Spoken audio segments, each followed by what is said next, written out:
నగదు తక్కువ బంగారం ఎక్కువ BNR gold and diamonds Vijayawada Bengaluru Vizag. Hi hello welcome to Suman TV.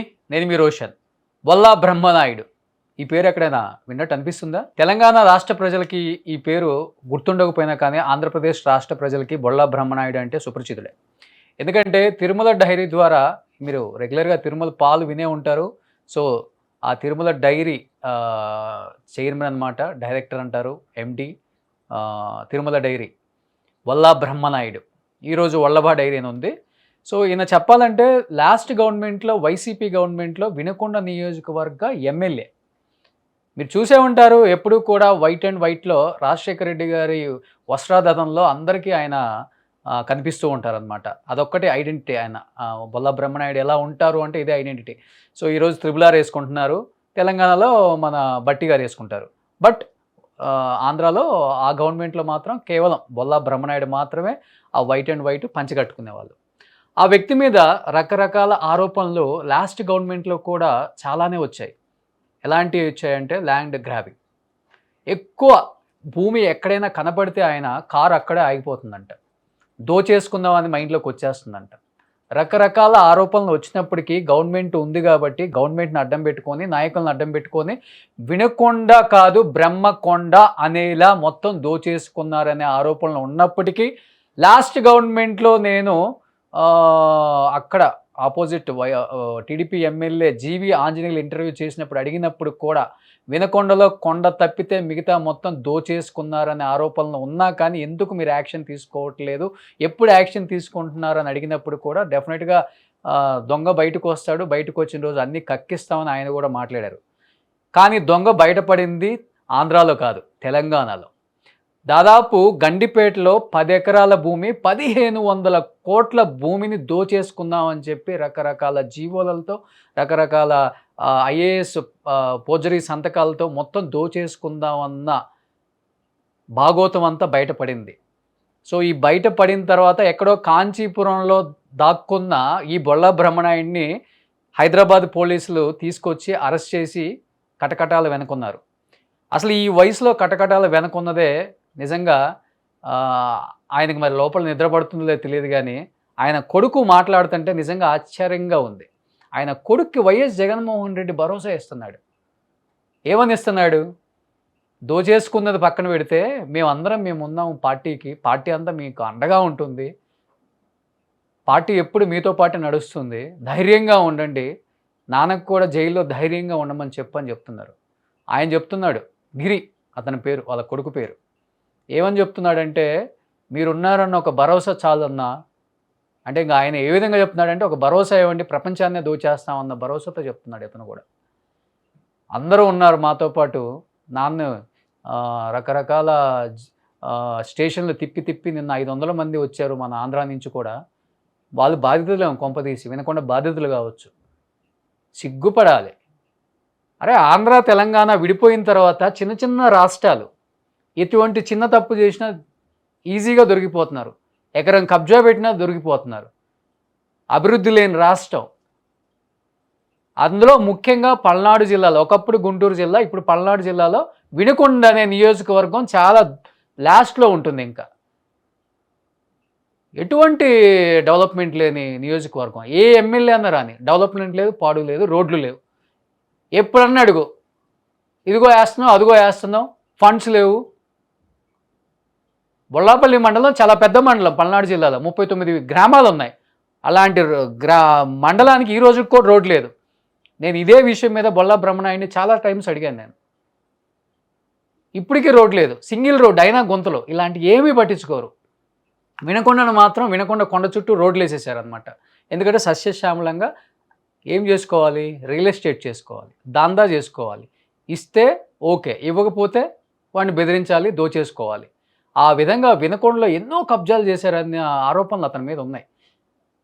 So ఇదే ఆరోపణల మీద మాట్లాడటానికి, ఈ ఆరోపణలో నిజమేంతో వాళ్ళకి మాత్రమే తెలుస్తుంది కాబట్టి లోకల్ నాయకులకి, వినుకొండ మాజీ ఎమ్మెల్యే మక్కెన్ మల్లికార్జున మనతో పాటు ఆన్లైన్లో సిద్ధంగా ఉన్నారు మాట్లాడటానికి. నమస్తే మక్కెన్ మల్లికార్జున గారు.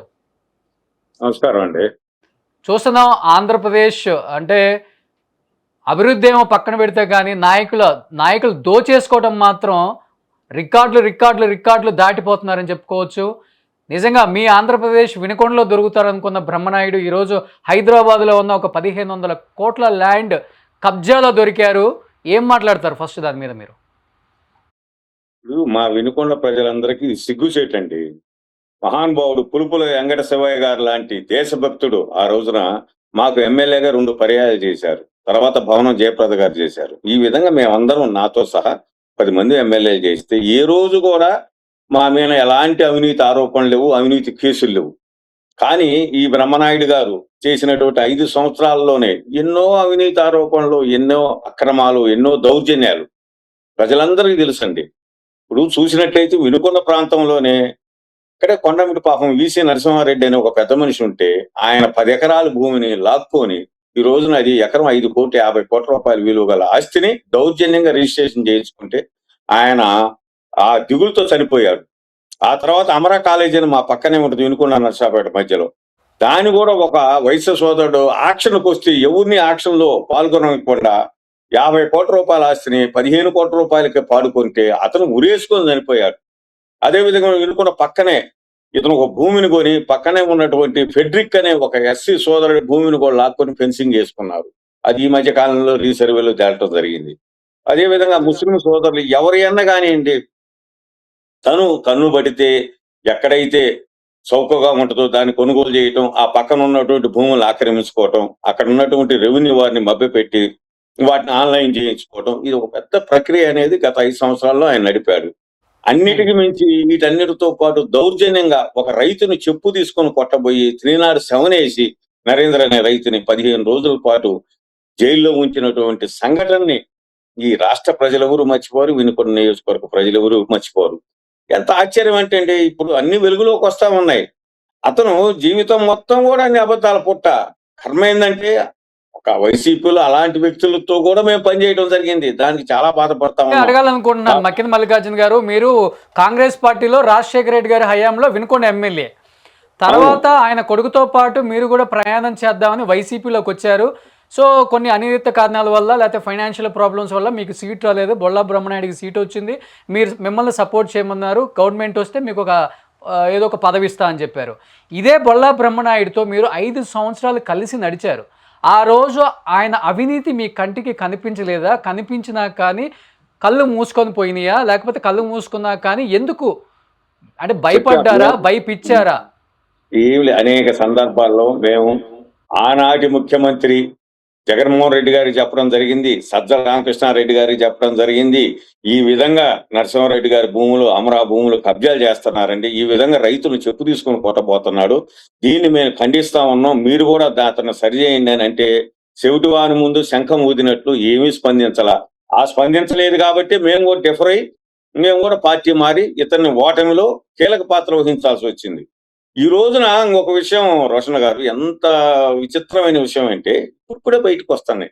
ఈ రోజు వినుకొండలో అతను ఉన్నటువంటి ఇల్లు మొన్ననే గ్రామ కంఠంలో ఉందండి. అది దాన్ని మున్సిపాలిటీ వారితో తీస్తే అది గ్రామ కంఠంలో అతను కట్టుకున్నటువంటి ఇల్లు, అది దౌర్జన్య పూర్తిగానే వచ్చింది.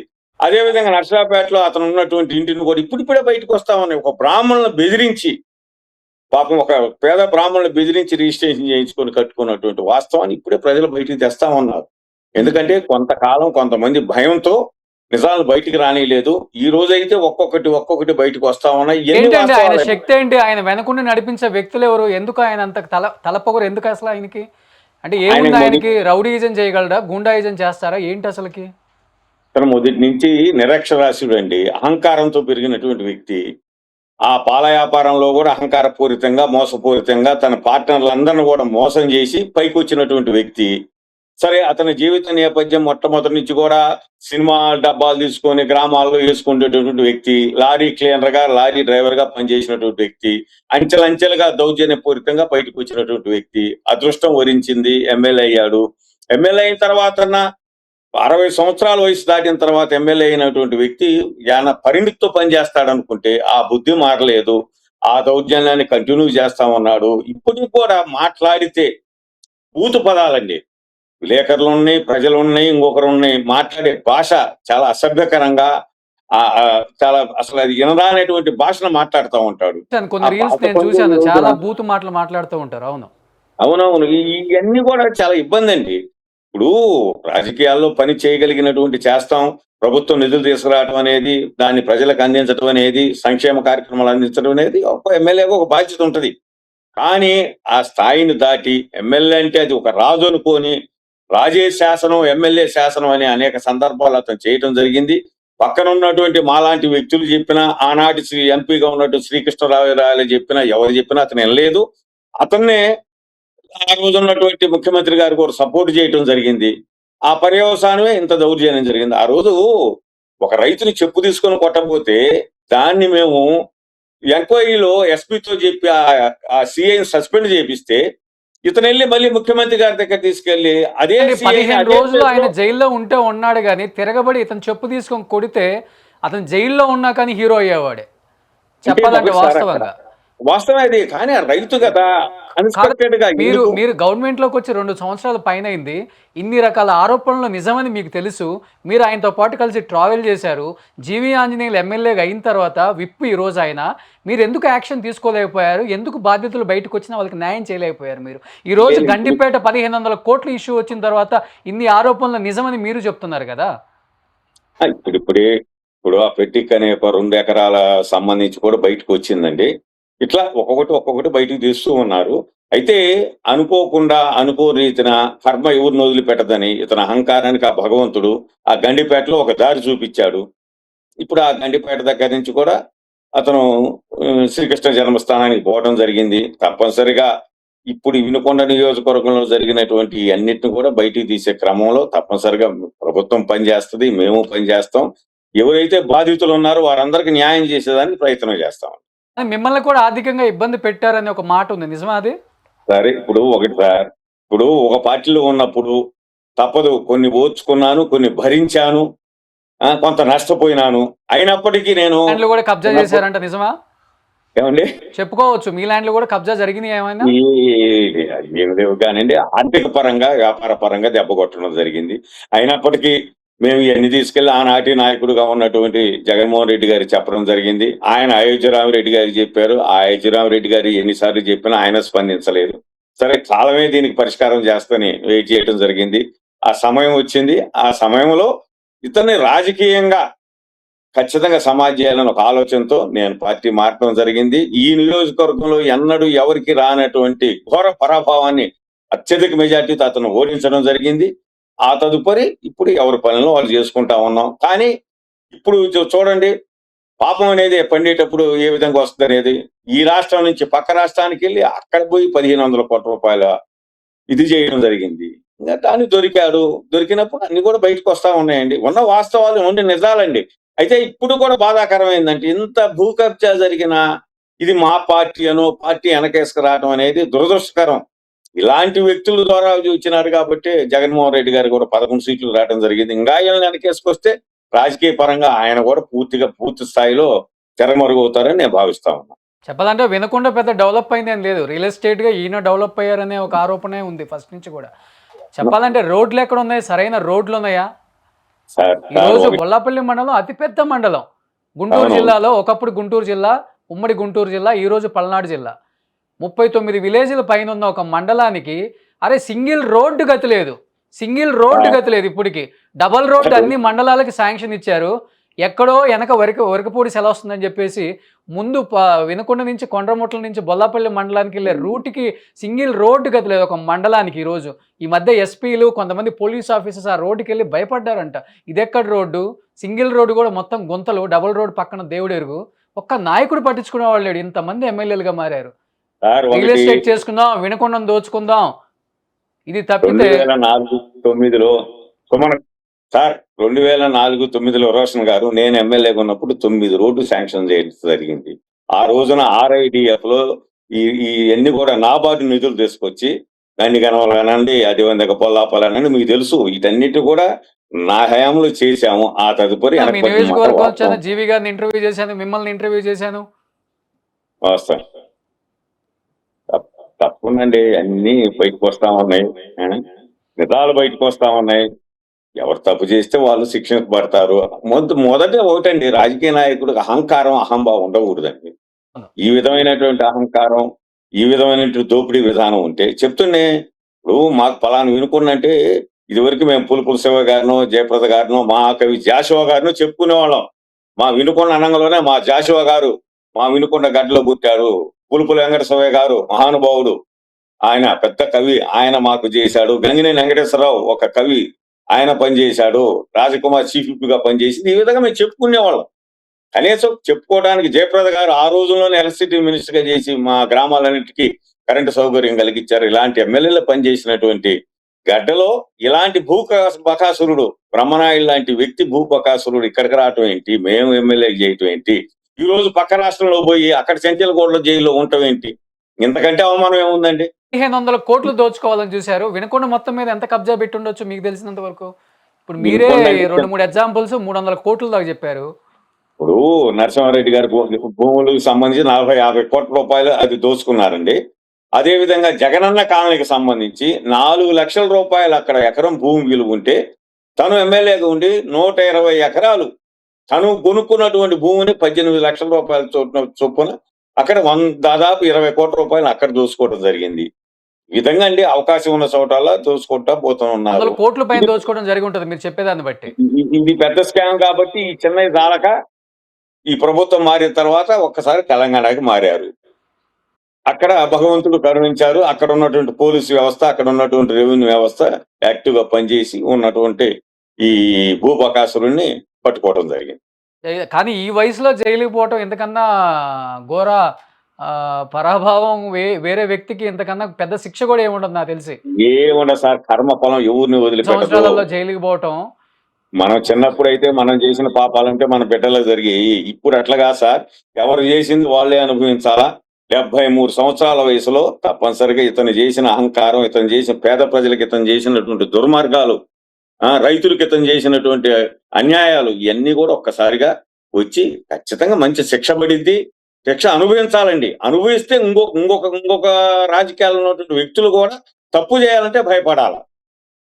ఈ విధమైనటువంటి ఇది న్యాయమైన శిక్ష పడిందని మేము అందరం భావిస్తాము. సో ఇప్పుడున్న ఎమ్మెల్యే కావచ్చు, మీరు కావచ్చు, చాలా ఫ్రెండ్లీగా నియోజకవర్గ అభివృద్ధికి ముందుకు వెళ్తున్నారని మేము అందరం అనుకుంటున్నాం. అదేవిధంగా ముందుకు వెళ్ళాలని, తీసుకెళ్లాలని, అంటే ఇది మళ్ళీ జరగకుండా చూడాలని, అన్యాయం అయిపోయిన వాళ్ళకి న్యాయం మాత్రం చేయాలని మనస్ఫూర్తిగా కోరుకుంటున్నాను మక్కిన గారు. తప్పకుండా సార్, ఎంతో మంది, నిజంగా ఎంతో మంది, మీరు చెప్పిన కొన్ని పేర్లే కానీ చాలా పెద్ద లిస్టే వచ్చింది మాకు. ఎంతో మంది కొన్ని మండలాలు అయితే దోచేసుకున్నారు. వినకొండ టౌన్ అయితే మొత్తానికే దోచేసుకున్నారనే ఆరోపణలే అన్నారు. ఆరోపణలు నిజమని ఈరోజు బయటకు వస్తున్నాయి. కాబట్టి వాళ్ళందరికీ కూడా మేము సపోర్ట్గా ఉంటాం. ఎవరైనా ఉంటే కూడా కాంటాక్ట్ అవ్వచ్చు. డెఫినెట్గా విక్టిమ్స్ ఎవరున్నా కానీ మేము అందరం కూడా సపోర్ట్ చేస్తాం. ఇప్పుడున్న గవర్నమెంట్ ఇలాంటి వాళ్ళని ఎంకరేజ్ చేయొద్దు. డెఫినెట్గా మీ గవర్నమెంట్లో వీళ్ళ మీద యాక్షన్ తీసుకుని ఉంటే ఈరోజు తెలంగాణ గవర్నమెంట్ యాక్షన్ తీసుకున్న తర్వాత ఆయన మొత్తం బయటకు వచ్చాయి కదా. అసలు నిజంగా చెప్పాలంటే ఆ రోజు మనమే చేసి ఉంటే ఈరోజు తెలంగాణ గవర్నమెంట్లో ఉన్న ఇలాంటి ఆరోపణలు కూడా నిజమే అని చెప్పి బయటకు వచ్చాయి. బట్ చాలామంది ఎమ్మెల్యేలు దోచుకోవటమే వాళ్ళ ధ్యేయంగా పెట్టుకున్నారు. కాబట్టి లాస్ట్ గవర్నమెంట్లో అలాంటి వాళ్ళని శిక్షించాలి, బయటికి తీసుకురావాలి, ప్రజలకు న్యాయం జరగాలి. సో విక్టిమ్స్ అందరూ కూడా ఎదురు చూస్తున్నారు ఈ గవర్నమెంట్లో. వాళ్ళందరికీ న్యాయం జరిగేలా చూస్తారని మనస్ఫూర్తిగా నమ్ముతున్నాను. థ్యాంక్ యూ సో మచ్ మకెన్ గారు. సుమన్ టీవీలో మీ పర్సనల్ అండ్ బిజినెస్ ప్రమోషన్స్ కోసం కింది నెంబర్కి కాంటాక్ట్ చేయండి.